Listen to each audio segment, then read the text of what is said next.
Assalamualaikum warahmatullahi wabarakatuh. Perkenalkan, nama saya Dea Natasha dari kelas 1A. Saya akan menjelaskan materi tentang perdagangan internasional. Topik yang akan dibahas pada materi ini adalah pengertian perdagangan internasional, manfaat perdagangan internasional, kebijakan perdagangan internasional, tujuan kebijakan perdagangan internasional, faktor pendorong dan faktor penghambat perdagangan internasional, dan teori perdagangan internasional. Pengertian perdagangan internasional adalah perdagangan internasional adalah perdagangan yang dilakukan oleh penduduk suatu negara dengan penduduk negara lain atas kesepakatan bersama. Penduduk yang dimaksud dapat berupa antar perorangan atau individu dengan individu, antara individu dengan pemerintah satu negara atau pemerintah satu negara dengan pemerintah negara lain. Manfaat perdagangan internasional adalah 1. Menjaga stabilitas harga, 2. Menambah devisa negara, 3. Memperluas lapangan kerja, 4. Transfer teknologi. Kebijakan perdagangan internasional terbagi menjadi dua bagian, yaitu A. Kebijakan dalam bidang ekspor.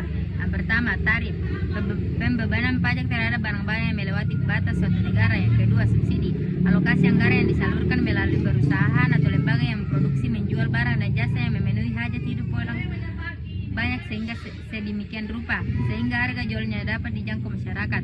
Yang ketiga, dumping, kebijakan penetapan harga jual di luar lebih murah dibandingkan harga jual di dalam negeri. Yang keempat, diskriminasi harga, penetapan harga yang berbeda terhadap suatu jenis barang dengan tujuan negara yang berbeda. Yang kedua, kebijakan dalam impor. Pertama, larangan impor, larangan yang dikenakan terhadap satu barang bertujuan untuk melindungi industri dalam negeri. Yang kedua, kuota, pembatasan mutlak terhadap jumlah fisik impor barang tertentu selama waktu tertentu. Tujuan kebijakan perdagangan internasional: yang pertama, meningkatkan pertumbuhan ekonomi. Yang kedua, melindungi produksi dalam negeri. Yang ketiga, menyehatkan neraca pembayaran. Faktor penghambat dan faktor pendorong perdagangan internasional. Faktor pendorong perdagangan internasional: yang pertama, perbedaan sumber daya alam. Yang kedua, perbedaan sumber daya manusia. Yang ketiga, keuntungan dari adanya spesialisasi. Yang keempat, selera atau diferensiasi produk. Yang kelima, produk teknologi. Yang keenam, kemampuan negara memproduksi barang atau jasa.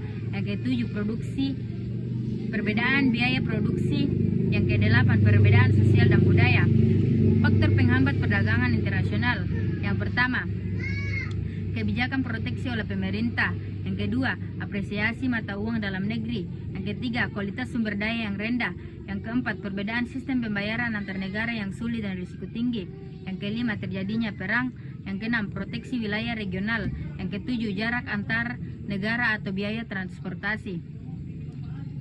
Teori perdagangan internasional. Teori yang pertama, teori keunggulan mutlak.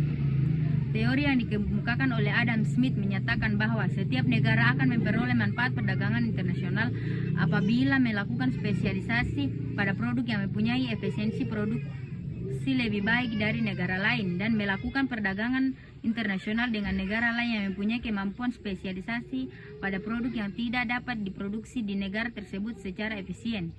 Suatu negara dapat disebut memiliki keunggulan mutlak dari negara lain jika negara tersebut memproduksi barang atau jasa yang tidak dapat diproduksi oleh negara lain. Teori yang kedua yaitu teori keunggulan komparatif.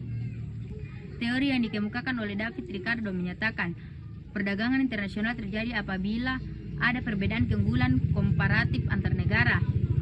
Keunggulan komparatif akan tercapai jika suatu negara mampu memproduksi barang dan jasa lebih banyak dengan biaya lebih murah daripada negara lainnya. Demikian penyampaian materi dari saya. Sekian, Assalamualaikum warahmatullahi wabarakatuh.